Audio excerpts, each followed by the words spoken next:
All right, so welcome to the Community Game Plan Shenanigans with Jim and Eric. So Jim, Me. that's Jim. Hi. Hi. How you How's doing? everybody doing? Good. How are you doing today? Good, buddy. Good. So yeah, we're good. Everyone's doing well. The snow's falling, more coming. But today we're going to talk about Getting into the business. getting into the business because a lot of people still want to become realtors for some reason. Hey, we're popular. That's always good. Yeah, we're going to be going over a bit the like you had the pitfalls and like I don't know. It's Well, a yeah, roller we'll kind of coaster talk ride, about highs and some lows. benefits, some pitfalls, Yeah. kind of what to do, how to get involved. Not to mention, come talk to us, because it's always your best place to start is actually talk to a veteran realtor to see what's involved, sure. where you should be going, who you should be talking to, and all that sort of thing. Yeah. So we'll kind of go through that as best as we can and see if we can give some people some information. And True. And we are because we're technically always looking to bring people in to True.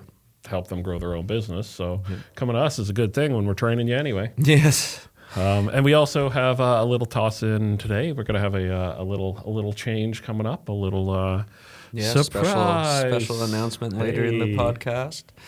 So But, yeah, let's talk about kind of the benefits. Like, I mean, you've been in the business what 15? I've been in the business. This is my second time in the business. Second time, now. well, in total, I had my second time too. So Yeah, I think I had what is that? I'm past my 6 this time, and then before I was another 3, so it's a 9 total as a realtor. The accumulated of 3 years as an administrator, 2 years as training of administrator was out of that to train somebody to replace me. But and yeah, just delivering flyers for real estate before that too. yeah, so Yeah, I mean, I've been around, I've been around. You've been in it since you were basically had diapers, though, because Yeah, of your well, family connections. No, having a grandmother in, and then my mother, and then as a kid needed work, started delivering flyers, answering the phone, and it really kicked off. Where was I going? That's that's it. I mean, I got the experience. Yeah, and like me, you said you twice in. I've kind of been twice in. I was 9 years as a solo agent in Fredericton, then worked for New Brunswick Real Estate Association, and then moved back to Halifax, and I've been back here for 7 years. So in total, I've been in the real estate industry for about 17 years. As a solo agent and as a team member in the industry, so it's been pretty interesting. For me, the benefits. I've always said it's the best job I've ever had because I set my own schedules. Because you can coach and sleep, Yes, I can and coach, even though I can you're on volunteer. 24/7, it's your schedule is yours. Yeah. Yeah, but that's the thing. I mean, it is, for the people that have young families or, kids on the run with sports and stuff, like, I know so many real estate agents, including myself, that if we're on the side of a sports field or, a hockey rink or something, we're still answering our phone. We're still emailing. We're still texting. We're still doing everything we can, but we're still with our families. Yeah. So that's a huge benefit for me. I don't have kids, but it's still good because I can still get out and help in volunteering in my community. Yeah, which again, big part of it, big It part is. of what we do anyway. And I like to think it's a good amount of. I probably say I put more into giving back to the community than I put into my advertising. Like if you look at the numbers in a year, I can't write off so much of it because most of it's going to just putting in my time. So Yes, I get a lot of sponsorship requests. right, yeah, it's like I already sponsor. I'm solid, thanks. But So what are some of the other, like you have a family, so what are some of your benefits that you've seen as a family man and still working full-time in real estate? yeah, I think it's I think I was lucky to come up and see other people's like firsthand that work-life balance that sometimes happens, sometimes doesn't. So like with me is I get to drive my daughter to daycare every day. It's something I do not book an appointment until I know she's in that door, and that's something most jobs you don't get to say, hey, boss, I'm not coming in. I'll be in depending on when they want to let me leave. So Right. anywhere between 9 and 10, I'll be getting to work. Most people that doesn't fly with. I do miss out on some suppers, so I make it known to my daughter. Like, if I'm home for supper, that's a really special thing, because when I'm really busy, I might drop her off and not see her until I come up to give her a kiss goodnight. Right. But then I can take an entire day off where it's just me and her. Yes. Which is, that's one big thing I do, is my daddy-daughter day, Yes. where I take Wednesday and I'm like, yeah, no, sorry. I'm like, if you want something, you got to wait till, like my wife gets home, or you have to Right. wait until a family member can come watch her, because I'm not leaving the house until 6. Yeah. Unless the house is on fire. Yeah. That's your one job, one duty for the Exactly. day. And I think my mother would come and pick me up sometimes at junior high to take me out to lunch. And like, that was a big thing for me, Yeah. to get that small time, because I didn't know if I'd see her before I went to bed. Right. And I think that stuck with me, and knowing how important that was, instead of making it a here and there, I made it a complete encompassing, this is that day, Right. which is another reason why I kind of teamed up, is because I was running by myself solo nonstop. And like, I wanted to play soccer, I wanted to coach, and I found when it would get busy, more and more of that had to start falling off, and it just wasn't okay with me. So Yeah, I'm same boat. As a solo agent, there were so many times I would be on the road. A good 10-hour day Yeah. of showing houses, talking to clients, and then going home, slamming something into my mouth for supper, and then going right back onto the computer to continue working. Yeah. And as a solo agent, it is.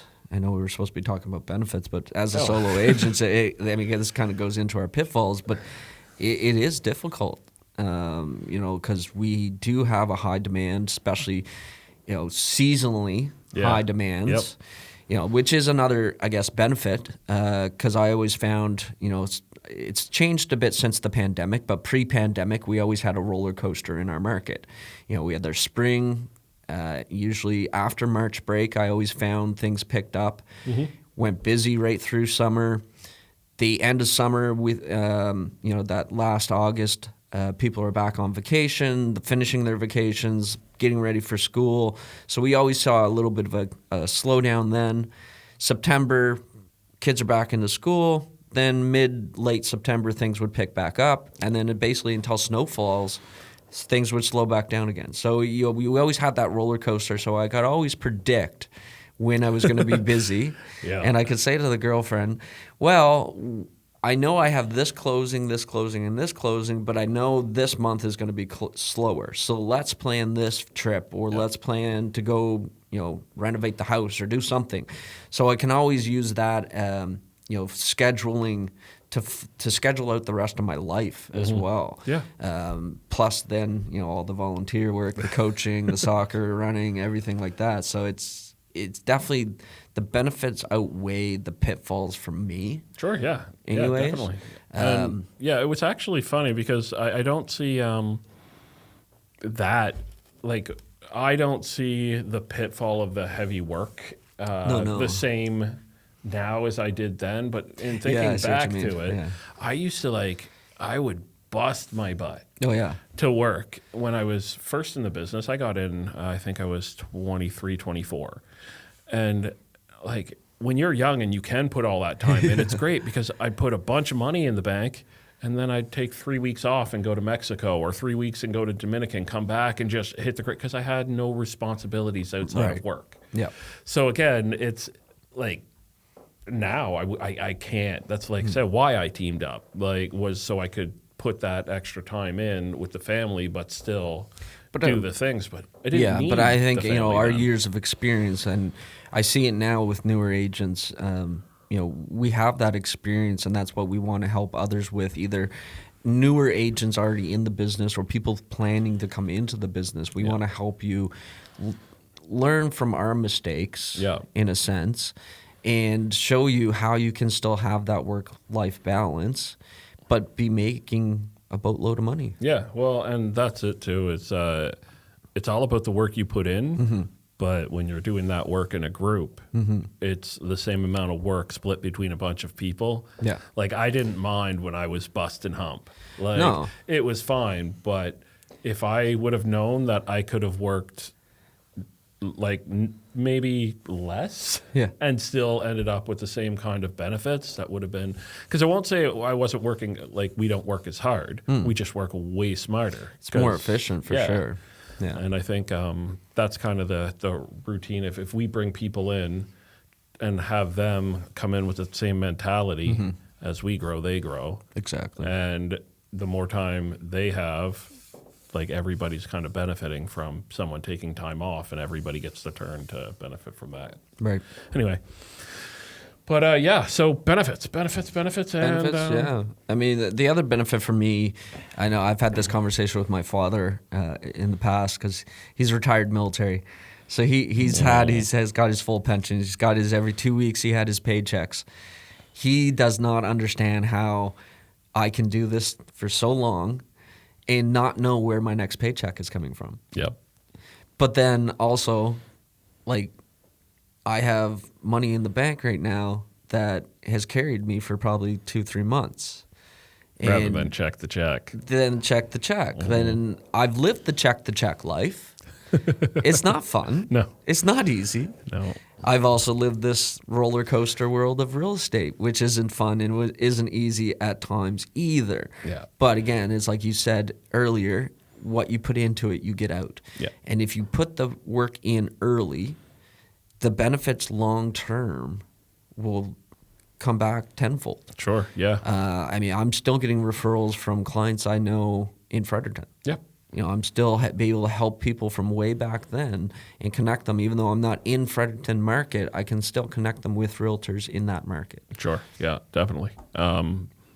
Yeah, I actually was just sitting there going, okay, I don't have a listing at the moment. I kind of do, but I don't have like a ton of listings coming in, and I don't have a ton of buyers. I'm like, all right, what do I need to do differently to get it? I'm like, wait, I've been doing my touching. Like, I've been touching base with people. Like, I'm like, what more there's not much more I can do. And then all of a sudden my phone rings and it's like, can we see a place tomorrow? And somebody else is like, hey, you're still in the business. And I'm just like, right, I've been doing the things I got a text like that the other day. Like, And I think the biggest issue with people is when they get really busy, they forget about those contacts. Yeah. Like, it's like, oh, I'm so busy with so-and-so in my face, I'm not touching base with the people I knew 4 years ago. And I think that's the big reason people fall, I think, is when they focus only forward and not to what got them there.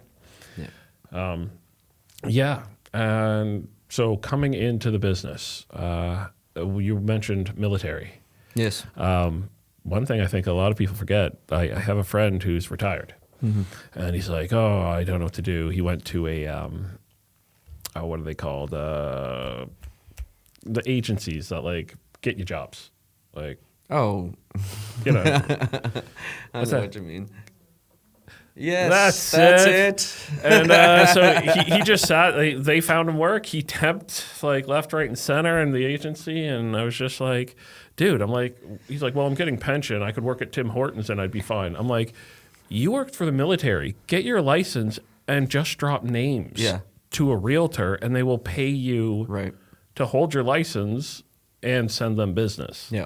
I'm like, so then you're working on commission by just talking to people you talk to over coffee anyway. Yeah.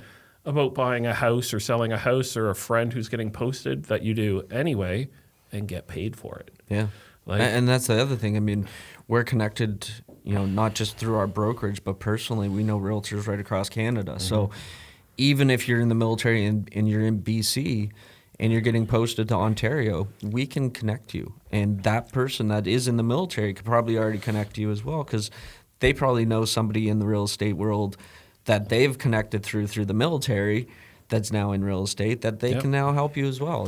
There's so many connections, and I see that with school teachers as well. Yeah, a lot of school teachers come out, they retire, and they get into real estate. As they should. Again, the contacts that these people have is amazing. I think that's what people forget when they're looking at coming into this business. Yes, is they're like, okay, I'm going to come in. I'm new. I've never done this before. I've got nothing. I'm starting from scratch. It's like, no, you're not starting from scratch. Like, I'm actually jealous of people like that, because we, any real estate training we go to, we talk. They're always talking about your sphere of influence, right? those people, their sphere of influence is so large, but I don't think, I know when I first got into real estate, it was very rare that anyone told me to go to my sphere of influence. Yeah. It was a couple years into the business that I started hearing that. But I think if those types of people really came in and focused on their sphere of influence versus throwing the money out for marketing pieces that just go to dead air, Yeah. they could make a really good business and, on top of their pension, have a very, very healthy retirement. Oh yeah, yeah, and it's again not even just people like that. Like you'll have people walking in. I was talking with another agent there the other day, and about just doing a kind of a little session, like targeting people from the restaurant and bar industry. It's like they talk to like hundreds of people a week, if not more, with at least 50 regulars. Yep. It's like you talk to these people, you know these people, you've made friends on this level, people who travel all the time but don't know what else to do with their money. It's like this is your job. Yeah. Like you want to leave, you want to get out of the night shift, you want a career. Like not that some people don't take that as a career, but Yeah. for the people who want something a bit more, when you already can talk to people. Because our business, it's get in our people. business, It's a people yeah. person. It's a people business. It is. And I think a lot of people forget that. Yeah, it's as much who and for people who are like new to an area, it's like, oh, I'm new, I don't know anybody. It's like, but you came from somewhere. I started in Fredericton. I didn't grow up in Fredericton. Yeah. I knew very little people in Fredericton.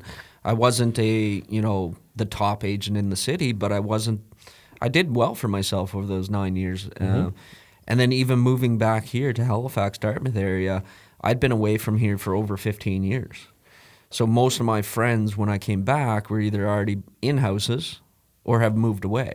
So my sphere of influence when I first moved back was very small again. So the first thing I did was start to build that back up with Yeah. networking and meeting new people of different industries that were connected to me to build that sphere of influence. And now that's kind of how, we connected prior, but partly why we connected as well Yeah. was because of that. Yeah, And we were both in the pickup soccer. Like it Yeah. was, that's true.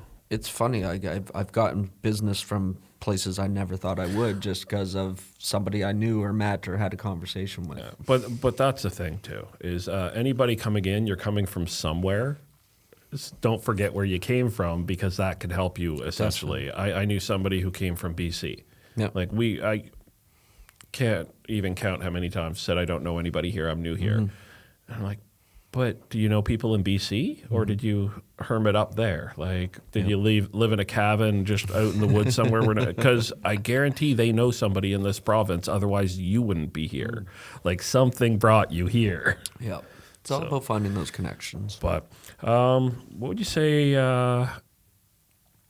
top 5 things that you think like people looking to get into the industry should know? All right. So in this episode, we are going to be going over the first 3 subjects of getting into the business, getting into the industry of real estate. Things to know. Things to know. Yeah. The things to not be blindsided by. However, keep an eye on our social media and tune in next time to get the other 2. I swear you're going to want to know them. Big one, cost. Just alone. So the online course through NSAR, so Nova Scotia Association of Realtors, it's over $3,000. Yeah. That's just to take the course. On top, once you finish that, you still have to write the exam, pass the exam with a minimal. It used to be 75. I think it's higher actually now. Is it higher or is it just somewhere around there? It's somewhere around there. Once was you like get 73. licensed, or once you actually pass that exam, then the real money comes. Yeah. Did you want to talk about any of those? No. Or you want me to- First, there's still, even when you get past the exam, you have to pay to even start. Yeah. Like, essentially, when all's said and done, just to get started after the exam, you're looking at about $8,000. Easily. Like, just to, if you don't have that set aside, if you don't have that for the course and paying your licensing fee, to be honest, that's... Yeah, because that's the thing. I mean, you can pass your exam. You're not necessarily licensed. Not until you have a brokerage. Yep. Because your brokerage your license has to be held by a brokerage. So first off, you got to go interview. Go always interview. So there's another tip right there. Always talk to multiple brokerages. Yeah. Because every brokerage has different splits. Every brokerage has different offerings, different trainings. You know, I found for myself going to a large office, being the small fish in the big pond, didn't work for me. So I have always kind of gravitated to the smaller offices. Right. Yeah, and that's it. It's when you're looking at your split, a lot of people are like, oh, I got this split. Like, I'm definitely going there. It's okay. Okay, what are your office fees? Right. Okay, what do your office fees entail? Yes. Like, what are you given for this? Is there a training? Is there CRM? Is there like, and I think, like you said, if you don't interview, they're just going to throw that number of split at you. That's right. And all of a sudden, nothing else matters. That's right. Don't get suckered in by a split. No. Is the main thing. Like, splits are good, but splits can what you change get offered too. is better.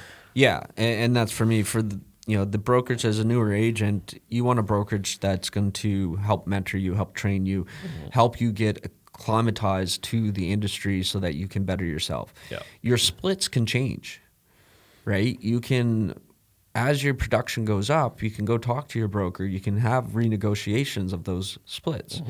You know, it can. You know, some brokerages have 50-50.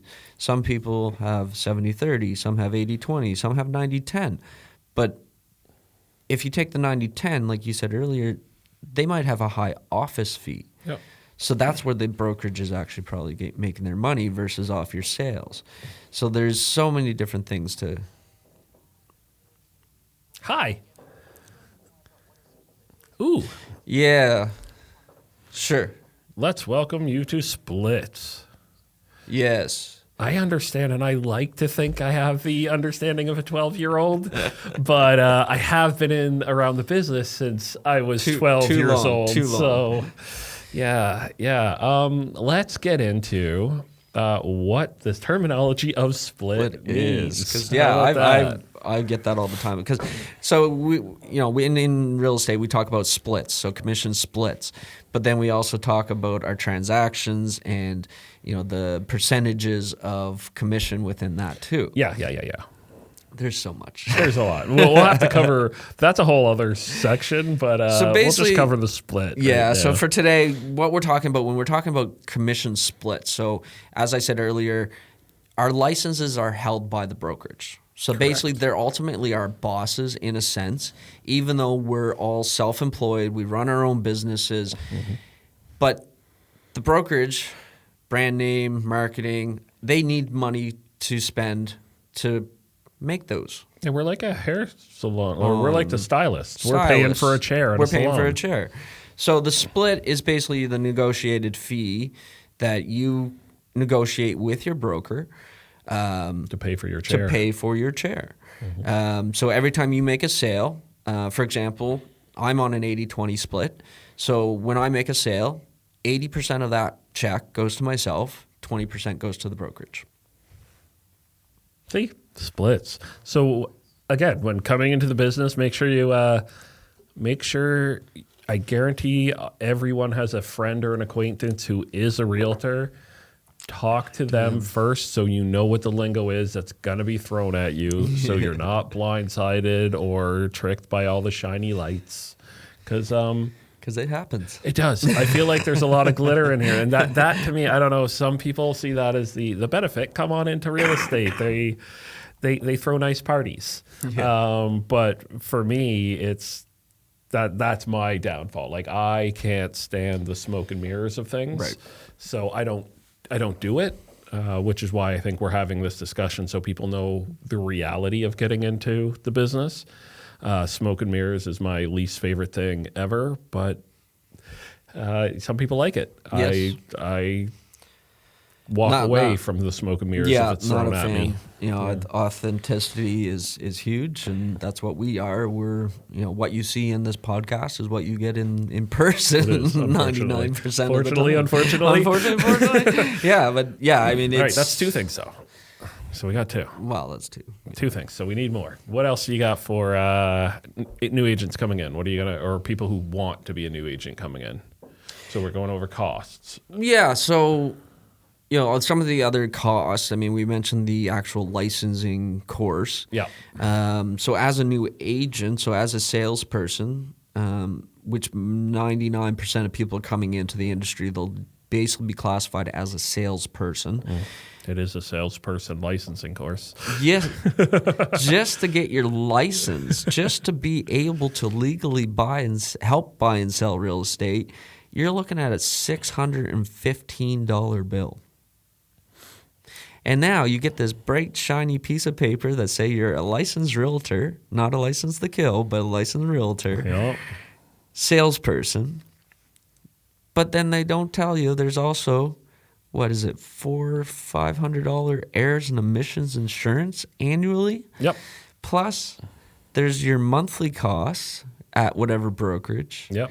Plus, then there's monthly costs for Nova Scotia Association of Realtors Yep. because of all the tools that they provide us from Paragon, Which are great is tools. Yeah, The MLS system. the MLS Yep. system. Because also, That's if for you your don't know, listings. If you come in, the MLS is what lets us see everything. Everybody who likes to, I'll have to.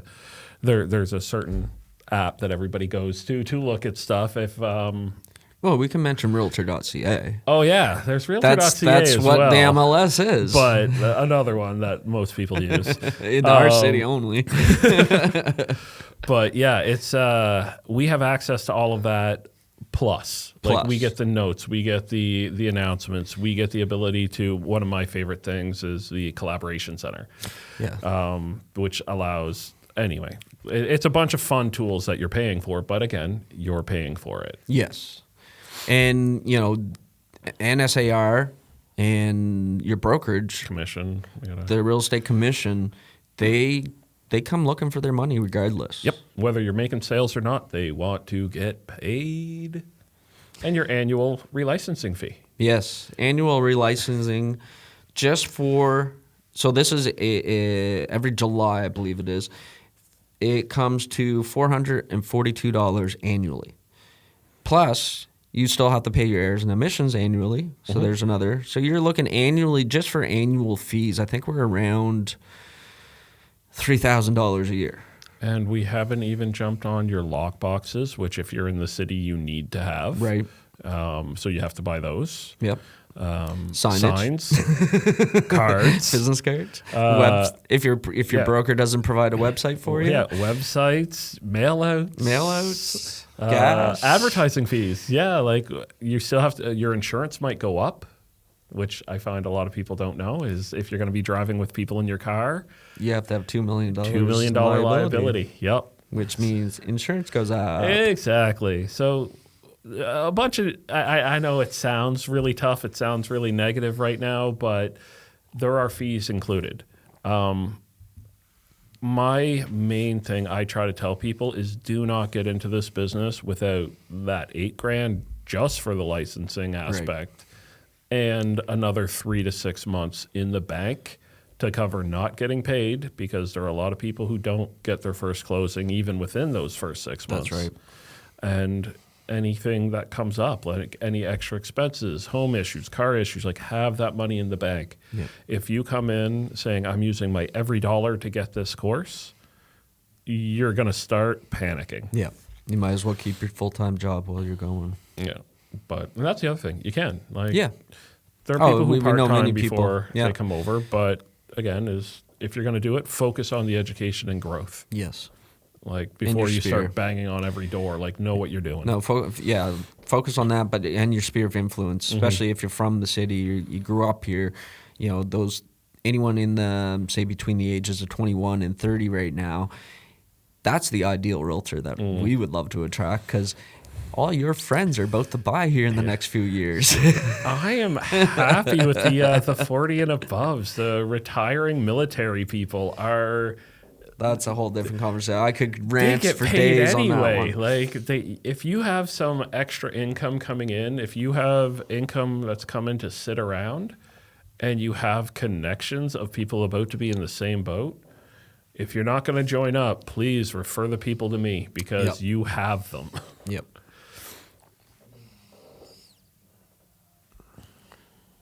Okay. Do you want to talk to him? Yeah, might as well give Ian a buzz. What, Ian? So Ian's going to talk about, he took the online real estate course.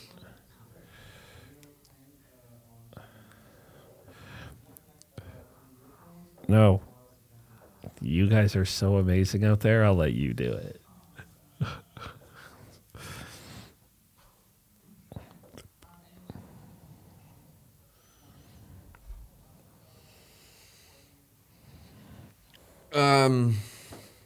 Well, the course has changed since we've taken it, so we can't. I couldn't even. Really Well, and talk I about never it. took the online course. I took the online, but it's changed anyway because since we've taken it, there's a brand new course that just came out. It just finished its sample.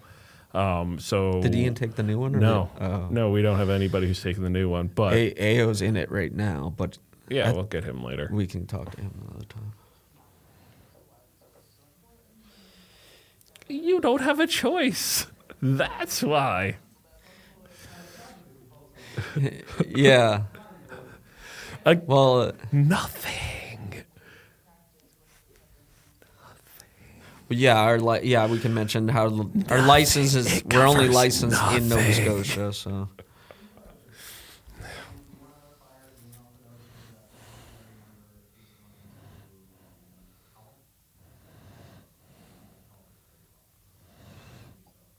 Oh my! You can't just read it from my brain.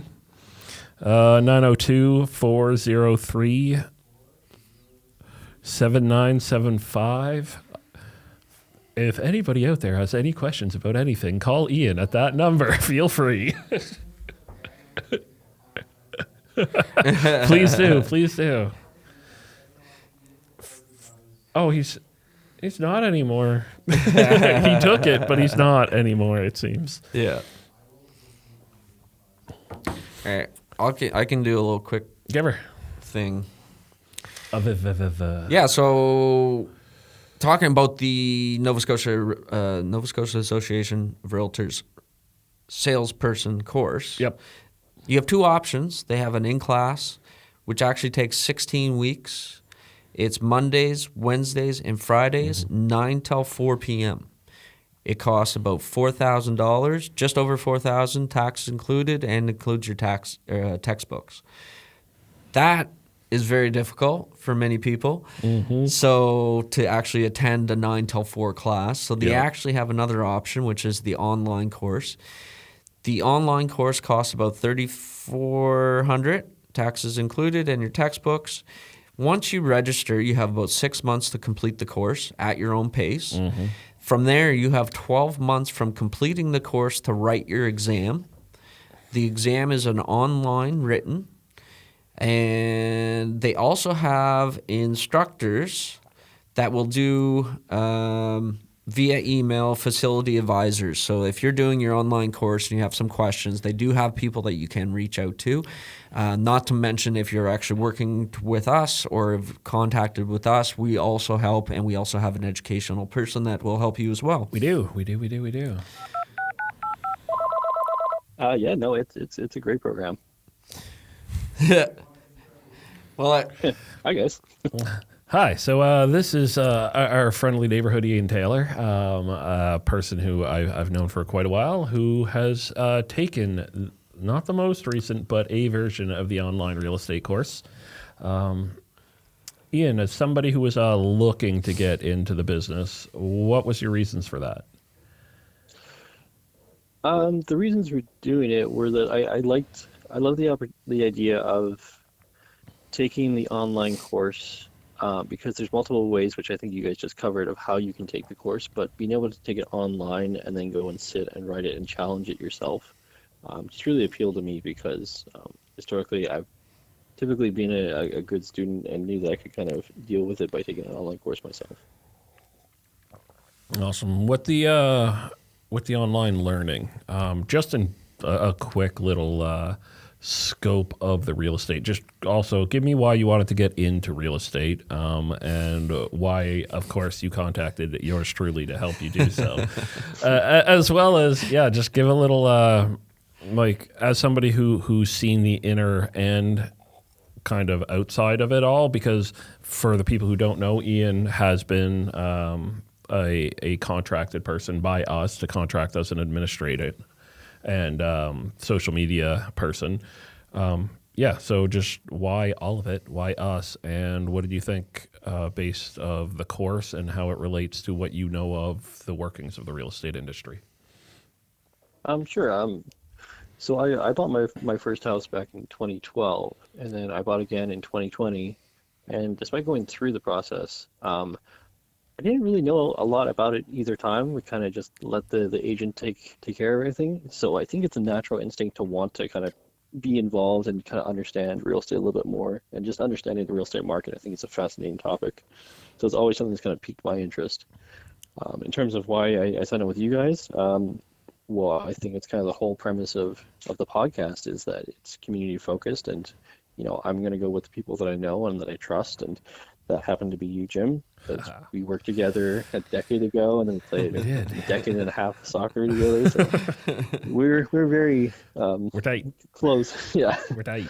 But in terms of like doing the real estate course online, like I myself have multiple degrees and taken online courses and online certificate programs through universities, but it is a deceptively difficult course to take if you're not in the correct mind space for it. Mm-hmm. Like if you walk in, because I think the pass rate is a 70%, or at least in the old version it used to be. Yeah. So if you go in thinking that I need a 70 and 70 is an easy mark to hit, anyone can do it. And I know a lot of people that have done it. You'll probably end up failing like flat on your face, because, as I mentioned, it's kind of a deceptively difficult one, because it covers more than you realize, and I think that's where agents don't get a whole lot of credit, is that people just kind of see them and they take a percentage of the sale, but they don't fully comprehend what goes into being a real estate agent. Yeah. So it's a real eye-opener. There's a lot of behind-the-scenes stuff people don't see and know that we do. Yeah, exactly. And as that behind-the-scenes person, other than just signing a contract with a person, like, were you shocked by how much you actually had to do? In terms of the admin spot, or in terms of like, just as the admin, like as somebody who was in the real estate industry in that scenario, like you took the course, you figured, okay, at least I know there's a bit more to it, but even then, the behind the scenes of what like Eric and myself and Yolande actually have to get done.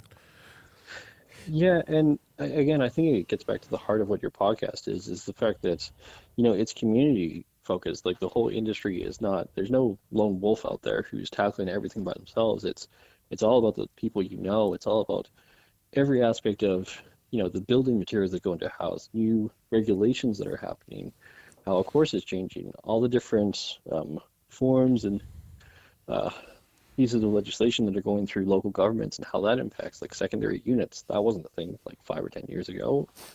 And just you need someone on the inside to help you navigate it. And I think part of that navigation is just having a whole community of tradesmen and people that are working in adjacent industries that you can tap into. Yeah. Well, again, you got anything for our lovely our lovely guest today? I mean, it's funny. I always tell people this too, and maybe you can talk about it, but when you did your course, did it actually tell you or show you how to do real estate? No, I wouldn't say that. I mean, I come from a background of like culinary, and so I think it's kind of the same of like you can read a recipe, but there's a completely different skill set involved when you try to go gut a fish as the reading about trying to gut a fish.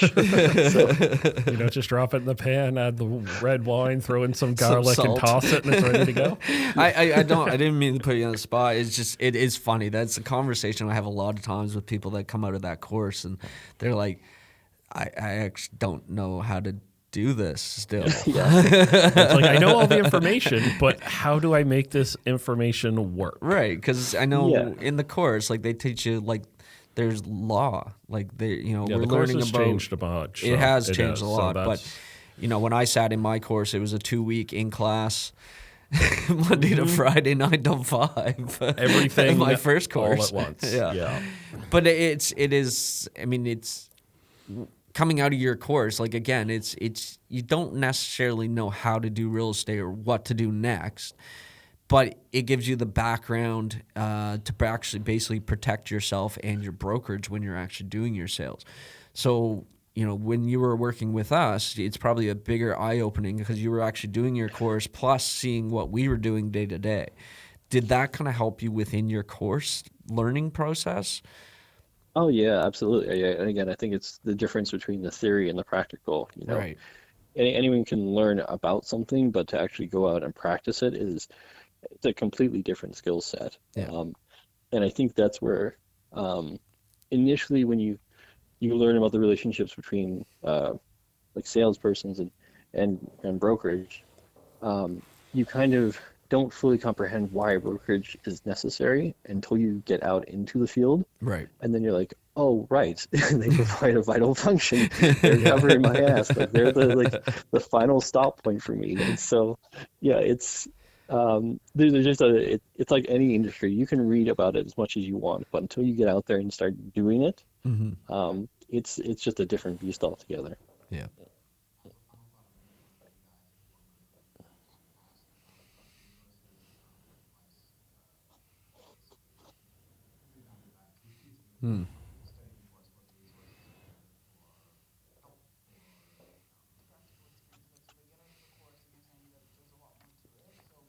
yeah.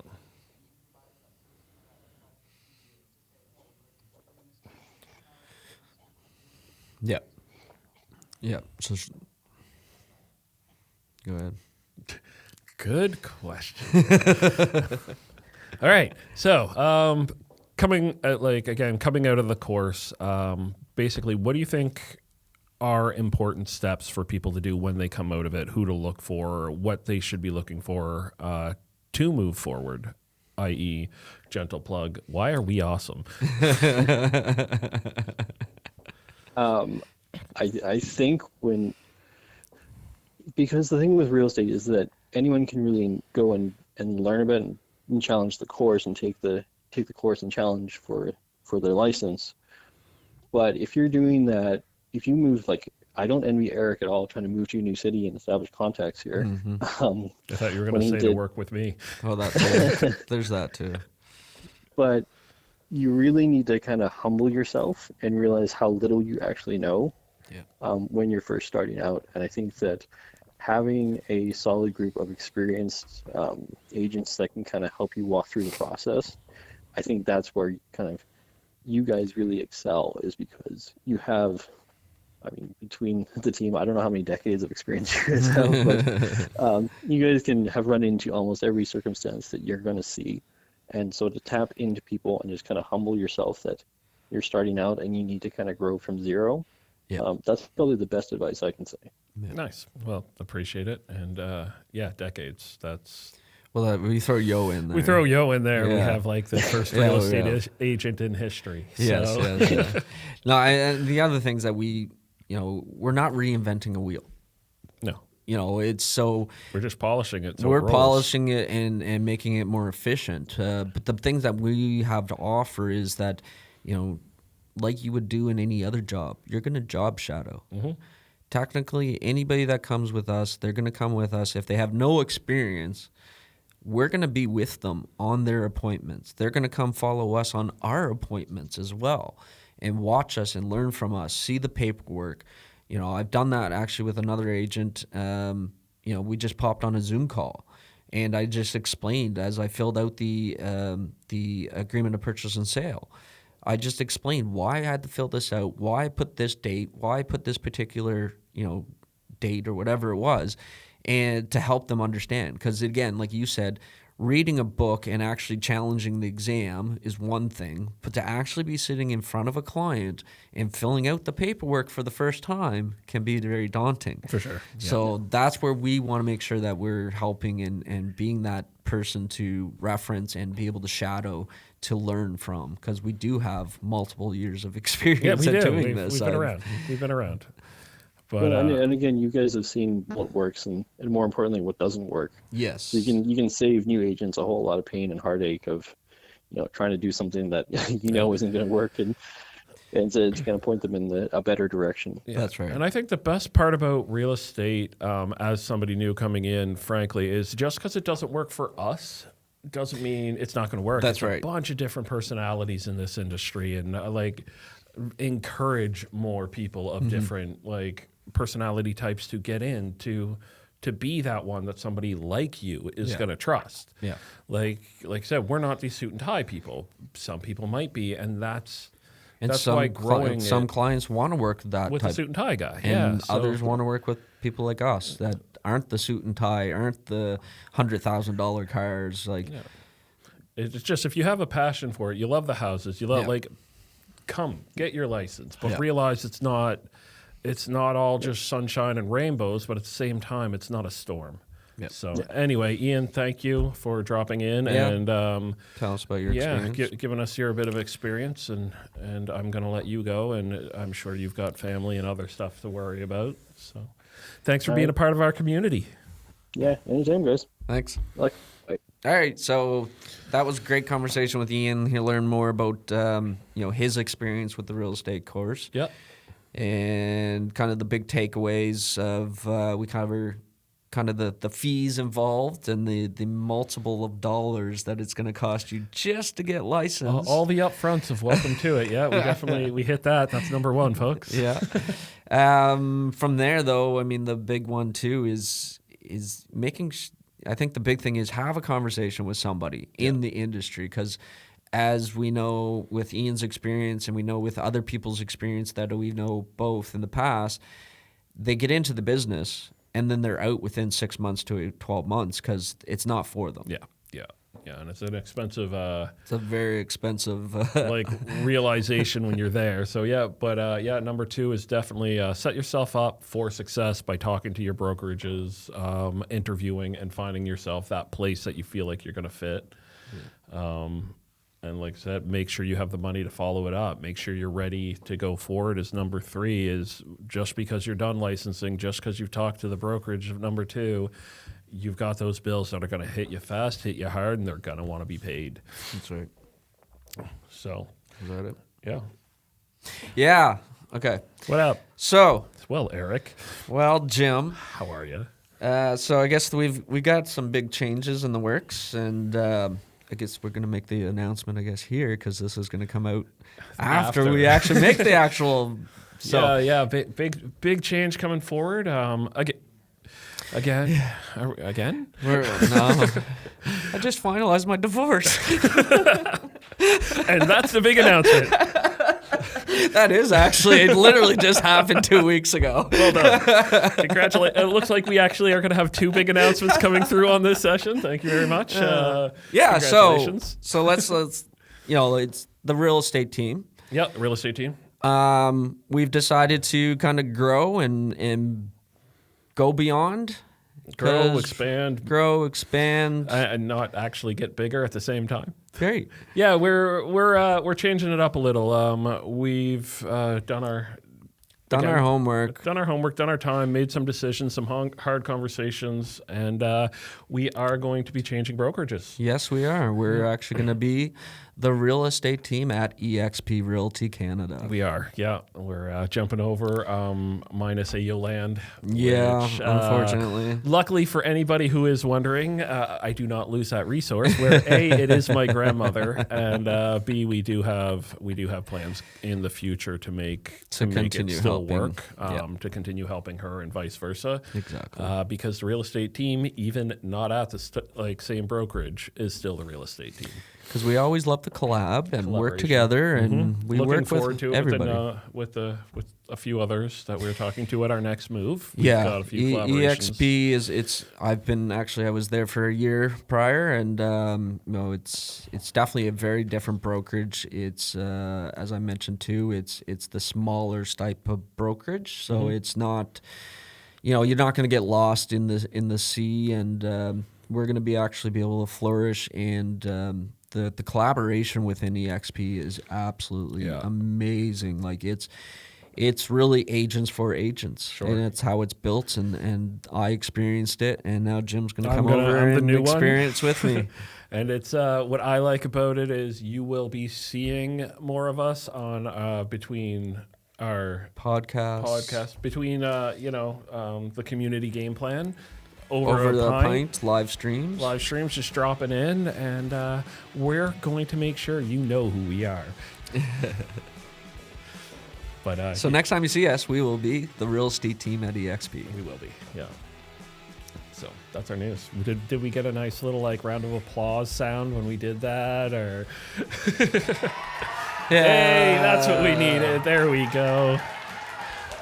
Thank you. That was all of our fans outside waiting for us to come out and sign autographs. Just like the Beatles.